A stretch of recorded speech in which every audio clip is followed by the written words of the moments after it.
Sehingga itulah wajar jika dalam Alkitab banyak ayat-ayat sisipan, ayat-ayat porno, dan sebagainya.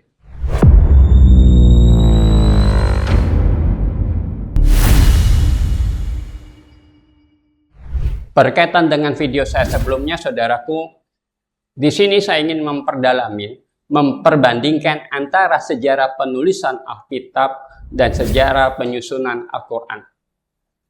Alkitab dan Al-Quran sama-sama diklaim dari Allah yang Esa.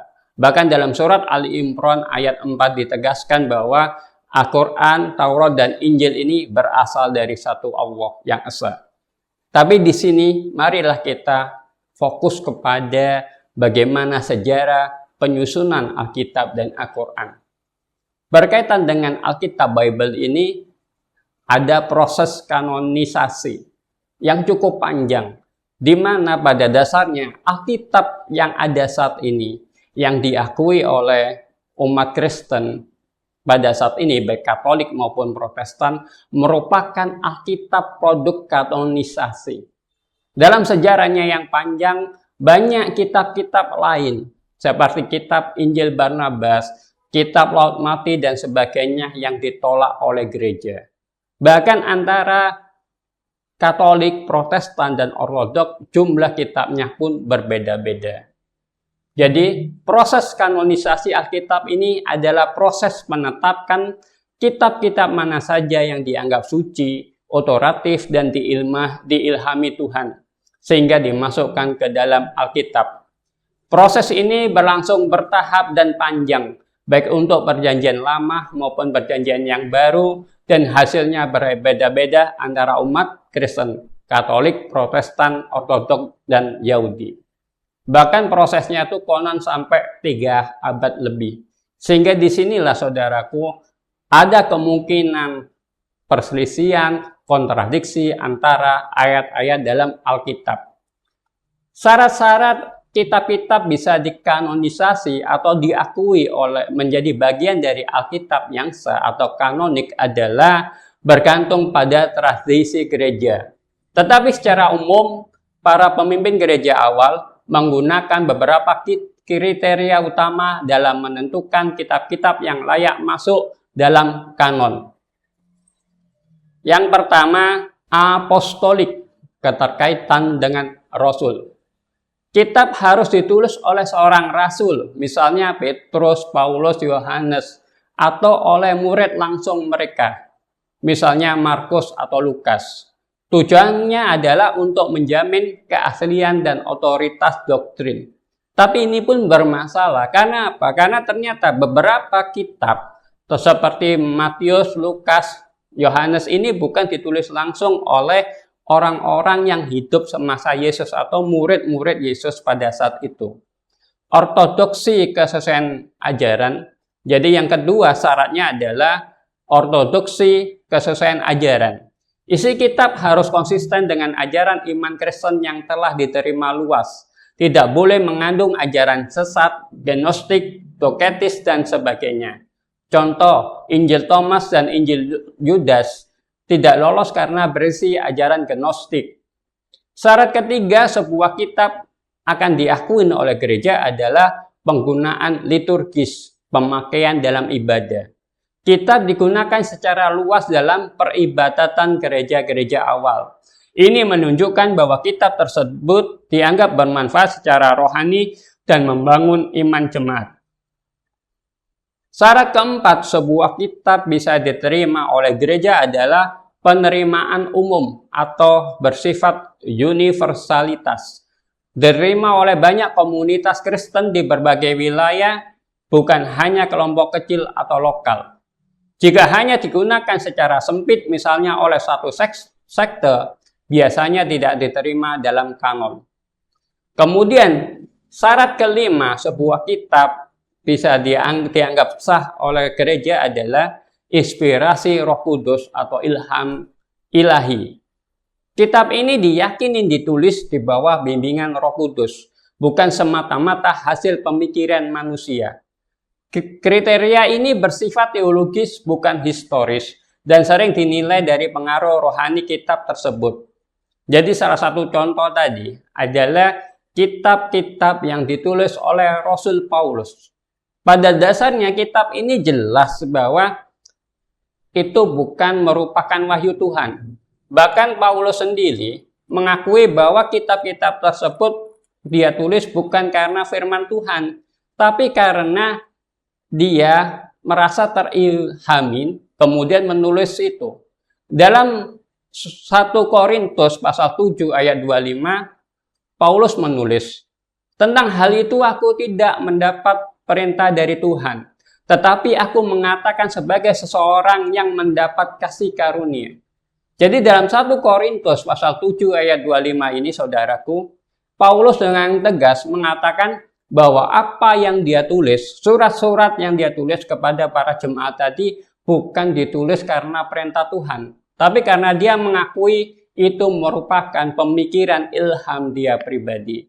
Maka di sini ada pertanyaan, apakah surat-surat dari Paulus ini bisa dianggap firman Tuhan? Padahal Paulus sendiri mengakui bahwa kitab tersebut ditulis karena pemikirannya dia sendiri tanpa adanya perintah Tuhan.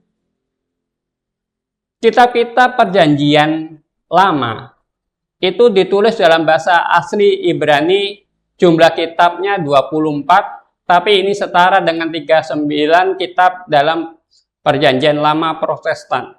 Proses kanonisasi sekitar 400 sampai 100 sebelum Masehi.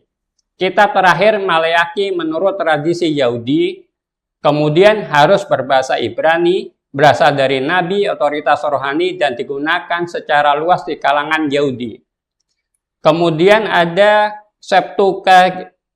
Septuaginta, Perjanjian Lama versi Yunani. Berbahasa Yunani, disusun di Alexandria, Mesir sekitar abad ketiga sebelum Masehi. Memuat kitab-kitab Deuterokanonika, kitab tambahan yang tidak ada di kanon Yahudi seperti Tobit, Yudit, 1-2, Makabe, dan lain-lain. Digunakan luas oleh umat Kristen awal termasuk para penulis Perjanjian Baru. Sedangkan kitab Perjanjian Baru ditulis antara sekitar 50 sampai 100 Masehi oleh Rasul dan murid-murid mereka. Awalnya berupa surat-surat dan tulisan yang beredar di komunitas Kristen. Sedangkan proses kanonisasi tidak ada konsensus langsung. Banyak tulisan Kristen beredar, misalnya Injil Thomas, Injil Petrus, Gembala Hermas, dan lainnya.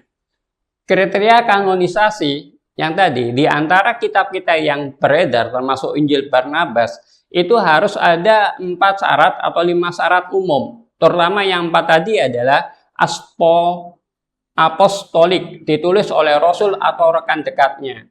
Ortodok, ajarannya sesuai iman Kristen yang diterima luas. Yang ketiga, kegunaan liturgis, digunakan dalam ibadah gereja. Kemudian yang keempat, penerimaan umum, diakui luas oleh gereja-gereja lokal. Di sini, di antara kitab-kitab tadi, ada sebuah perbedaan jumlah kitab antara Yahudi, Protestan, Katolik, dan Ortodoks. Yahudi itu mereka ada Tahnakh, kitab Taurat yang tampak PB. Kemudian Protestan, dalam Perjanjian Lama jumlah kitabnya 39. Sedangkan Perjanjian Baru ada 27 kitab. Sehingga total Alkitab Protestan terdiri dari 66 kitab.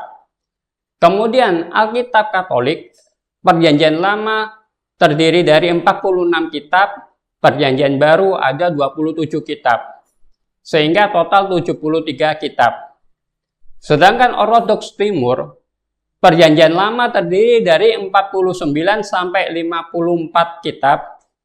Perjanjian Baru terdiri dari 27 kitab, sehingga total 76 sampai 81 kitab. Jadi masing-masing, baik Katolik, Protestan, Ortodoks Timur, jumlah kitabnya berbeda.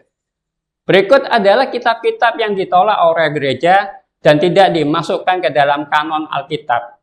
Kitab-kitab ini disebut kitab apokrifa atau pseudoepigrafa, tergantung pada konteks dan isinya. Isi kitab-kitab Apokrifa Perjanjian Lama ditolak oleh Yahudi dan Protestan, tapi diterima Katolik dan Ortodoks, disebut Deuterokanonika di Katolik. Bagi Katolik dan Ortodoks, kitab-kitab ini justru dianggap kanonik, tapi Protestan menolaknya. Nama kitabnya adalah Tobit, Yudit 1 dan 2, Makabe, Kebijaksanaan Salomo, Yesus bin Sirak, Baru, Doa Manasye 3 dan 4, Makabe, dan lain-lain. Kitab Apokrifa Perjanjian Baru, kitab-kitab ini tidak pernah diakui sebagai kanonik oleh gereja arus utama, yaitu Katolik, Ortodoks, Protestan, meskipun populer di kalangan tertentu. Yang pertama adalah Injil Thomas, Injil Yudas, Injil Petrus, Injil Filipus, Injil Mesias, Gembala Hermas, Kisah Paulus dan Tekla, Wahyu Petrus, dan lain-lain. Jadi banyak sekali di sini ayat kitab-kitab yang merupakan kitab yang populer pada saat itu, tapi kitab-kitab ini tidak diakui oleh gereja, termasuk Injil Laut Mati maupun Injil Barnabas yang juga ditolak oleh gereja. Alasan utama penolakan gereja ada kitab-kitab ini oleh gereja. Yang pertama, tidak ditulis oleh rasul atau murid langsung mereka. Yang kedua, mengandung ajaran sesat atau gnostik. Yang ketiga, tidak digunakan secara luas dalam liturgi gereja awal. Kemudian, gaya dan isi bertentangan dengan kitab-kitab yang diterima. Kemudian yang kelima, unsur legendaris, fantastis, berlebihan. Misalnya Yesus kecil meniup burung dari tanah lalu hidup. Insya Allah nanti pada kesempatan yang lain saya akan membahas kitab-kitab yang ditolak oleh gereja ini dan mengapa kitab tersebut ditolak serta isinya bagaimana sehingga ditolak oleh gereja. Nah, kemudian saat ini kita membahas tentang periodisasi penyusunan Alkitab, Al-Quran. Seperti kita ketahui saudaraku, Al-Quran ini merupakan wahyu Allah yang diturunkan secara bertahap kepada Nabi Muhammad melalui malaikat Jibril selama hampir 23 tahun. Al-Quran tidak berupa mushaf seperti yang pada saat ini ada. Al-Quran belum disusun dalam satu buku. Ayat-ayatnya dihafal oleh para sahabat dan ditulis di berbagai media. Tulang, pelapa kurma, kulit, batu, dan tipis. Kemudian, penyusunan Al-Quran berdasarkan petunjuk Nabi Muhammad SAW sendiri. Nabi sendiri yang memerintahkan penempatan ayat-ayat Al-Quran dalam surat-surat tertentu, sehingga susunan ayat dan surat mengikuti petunjuk wahyu, bukan urutan kronologis turunnya. Jadi perlu kita ketahui saudaraku, yang ditulis pada masa Nabi hanyalah ayat-ayat Allah. Jadi ketika Nabi Muhammad menerima wahyu, maka wahyu tersebut ditulis dalam pelepah kurma, kulit binatang, kertas, dan yang lainnya. Sedangkan sabda Rasul itu tidak ditulis. Hadis itu tidak ditulis, tapi diingat oleh para sahabat. Sehingga untuk menentukan apakah hadis itu sahih, hadis itu dhaif atau mungkar, itu dari siapa perawinya. Ketika ada perawi yang meragukan, maka itu derajat kesahihan hadis akan berkurang. Sedangkan kalau kita ingin mempelajari tentang kisah hidup Nabi Muhammad, itu adanya dalam kitab Sirah Nabawiyah. Sedangkan kalau ada ulama yang mencoba menerangkan, menjelaskan lebih detail dan menafsirkan Al-Quran, adanya dalam kitab tafsir. Kemudian ketika ulama menghukumi sesuatu, terutama tentang fikih, itu ada di fatwa ulama. Jadi dalam Al-Quran, dalam tradisi Islam, itu Al-Quran wahyu Allah yang ditulis. Sedangkan sabda Rasul adanya dalam hadis. Kemudian sejarah hidup Rasul dan para sahabat ada dalam Sirah Nabawiyah.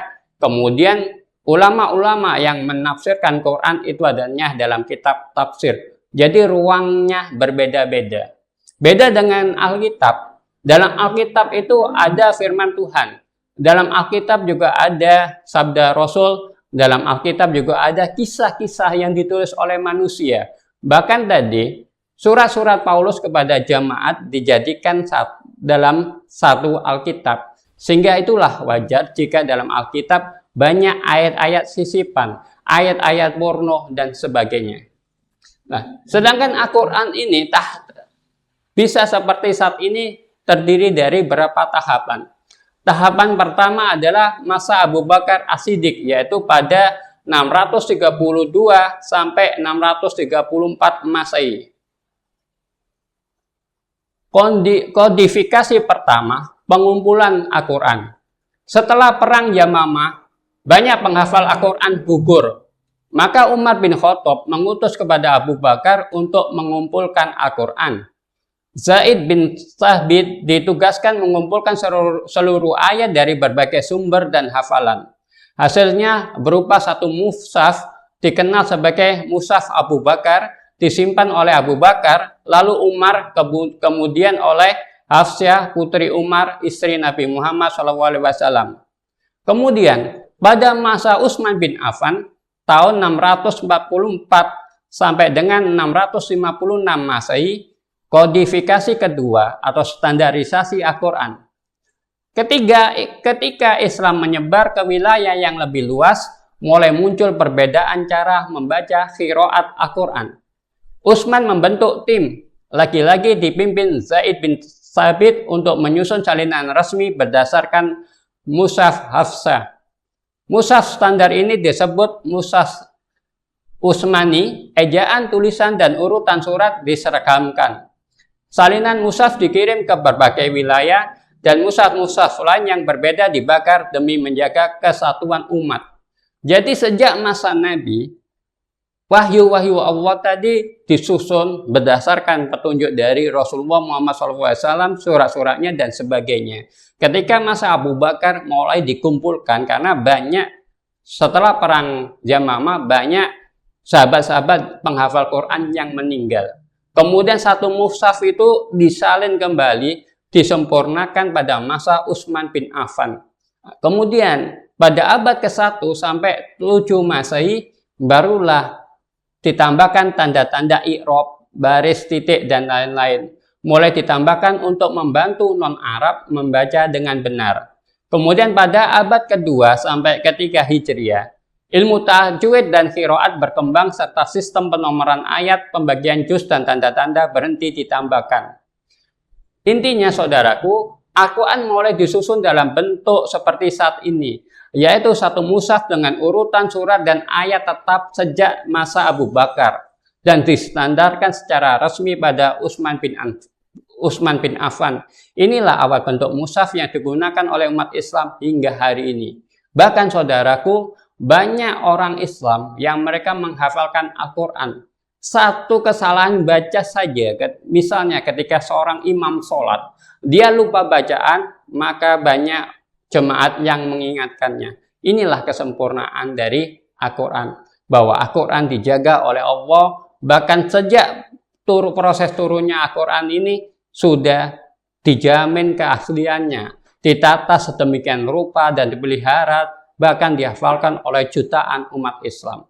Berbeda dengan Alkitab tadi yang justru kontradiksi di dalamnya karena penyusunan proses yang bertahun-tahun, ada kitab yang diterima, ada kitab yang ditolak oleh gereja. Bahkan di antara kitab-kitab yang diterima oleh gereja sendiri terdapat perbedaan yang tajam, perselisihan, dan kontradiksi.